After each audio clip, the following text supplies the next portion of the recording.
I'm here with Bob Whiteman, one of the founders of our local bushcare group. We're talking about bush-friendly gardening. Bob, you live here with an Ogra Creek in your backyard. Tell us the benefits of bush-friendly gardening. Basically because we have the creek so close to us, we have the environment all around us, we have the animals. It's just been great, and being able to cut my teeth on planting techniques that suit this particular environment has been a great advantage. Bob, you said you've been here about 18 years or so and planted this wonderful garden, and a lot of it is more recent than that. How did you go about planting your garden? When I moved into this area, I was very much aware of the principle that to support the work on the other side of the creek that we'd done, that I wanted to do the same on this side. Probably the important thing was to get canopy cover up, at least 80 to 90% of canopy cover to cut out the sun and the light, the exposure, the wind, things like that, to protect the more sun-sensitive species that I've planted in since then. And I've actually moved up from protecting the bank with lomandras and figs through dry rainforest, gallery rainforest, further up the bank to the more moister subtropical rainforest species that need a lot more protection, a lot more water and mulch. It's just improved out of sight. We have less of the weed species, more of a natural environment. The lomandra, of course, have really spread. We did a little planting down here in the beginning to stabilise the banks so that we prevented the erosion.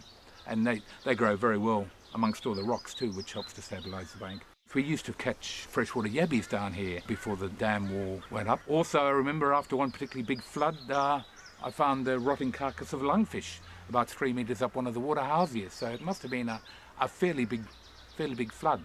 How's your focus changed in the last 18 years, Bob? Well, probably the first thing is that I've moved away from the canopy plantings, because I've probably got about 60 to 80% canopy cover here.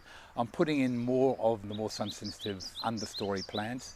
I've also not been able to access as much water as I was able to do in the beginning days. So I've made sure that I've really increased the amount of mulch on here. We've got to the stage now where I don't water down here at all. So I've also tried to increase the biodiversity. I've probably got somewhere in the region of 160 different species of plants in this yard. And what I've tried to do in the last 5 years is to bring in, just on a trial basis, some of the endangered species. So how would someone get started on a garden like this?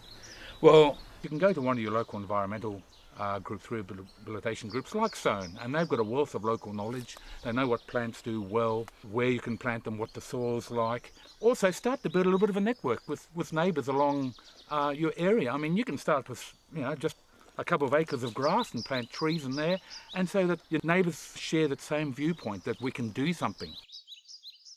If you want to do something to help the environment and protect nearby bushland, you can get help and advice from your local catchment group. Save Our Waterways Now, SOWN, is the catchment group in Brisbane's northwest. You can contact SOWN by visiting their website at www.saveourwaterwaysnow.com.au. Catchment groups operate for all of Brisbane's waterways, north, south, east and west. You can find out which is your local catchment group by phoning the Brisbane City Council on 3403 8888. In other parts of Australia, contact your local council.